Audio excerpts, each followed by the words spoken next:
जी हाँ दोस्तों, दंगल टीवी का फेमस सीरियल पति ब्रह्मचारी एक बार फिर से दर्शकों को बांधने आ रहा है, एक ऐसे मोड़ पर जहां सच और झूठ की जंग अपने चरम पर पहुंच चुकी है। ईर्ष्या, जिसने अब तक सिर्फ सूरज से अपने प्यार का इजहार किया था, आज उसी सूरज के लिए खुद को बेगुनाह साबित करने की लड़ाई लड़ रही है। कहानी की शुरुआत होती है, क्या आपने कभी खुद को उस मोड़ पर पाया है जहां आप सच बोल रहे हों पर कोई आपकी बात मानने को तैयार न हो? बस यही हाल है ईर्ष्या का। एक ऐसी लड़की जो प्यार, सम्मान और रिश्तों की लड़ाई अकेले लड़ रही है, उस घर में जहां हर निगाह उसकी परीक्षा ले रही है। सुबह की शुरुआत एक परंपरा से होती है। दाइमा ने ईर्ष्या को आदेश दिया, आज का खाना तू बनाएगी और याद रख, चावल हाथ से पीसने होंगे। यही हमारे घर की रीत है और इससे तुझमें कितनी नीयत है इसका भी पता चलेगा। ईर्ष्या जानती थी यह सिर्फ एक काम नहीं, एक इम्तिहान है और शायद एक साजिश भी। फिर भी उसने चक्की संभाली और चुपचाप पीसना शुरू किया। उसके हाथ थक गए, माथे से पसीना बहने लगा, लेकिन रुकी नहीं। तभी उसे प्यास लगी। जैसे ही पानी की बोतल उठाई, तभी बाहर से किसी के चीखने की आवाज आई। सब लोग दौड़े, देखा कि चाची जी सीढ़ियों से गिर गई थी। हड़कंप मच गया, लेकिन दाइमा की नजर अब भी ईर्ष्या पर थी। उसने तंज कसते हुए कहा, जिसे सूरज के लिए व्रत रखना था, वो तो पानी पी रही है। ईर्ष्या घबरा गई, बोली, मैंने पानी नहीं पिया, बस उठाया ही था कि आवाज आ गई।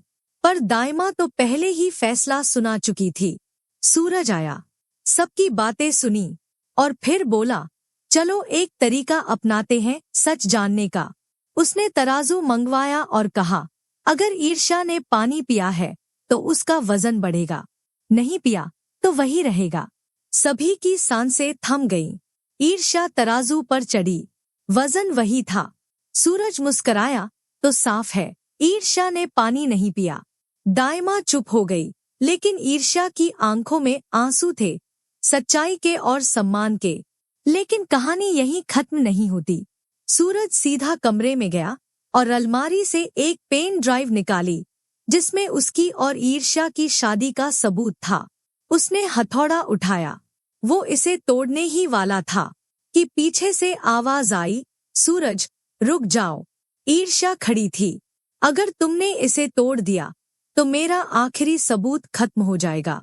मैं कभी साबित नहीं कर पाऊंगी कि मैं सही हूँ। सूरज ने पूछा, तुम चाहती क्या हो?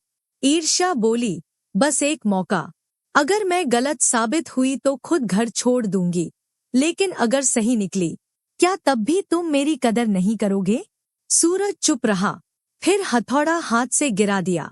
ठीक है, तुम्हें एक मौका मिलता है, उसने कहा। पर अब खतरा और बढ़ गया था। गुलाब सिंह जान गया था कि ईर्ष्या के पास पेन ड्राइव है। अब उसकी नजर उसी पर थी और दाइमा भी चाहती थी कि ये राज कभी बाहर न आए। अब सवाल है, क्या ईर्ष्या अपने सच को साबित कर पाएगी? क्या सूरज का दिल पिघलेगा या फिर गुलाब सिंह और दाइमा की चालें सब कुछ खत्म कर देंगी? इस सब का जवाब मिलेगा अगले एपिसोड में। Thanks for watching and until next time.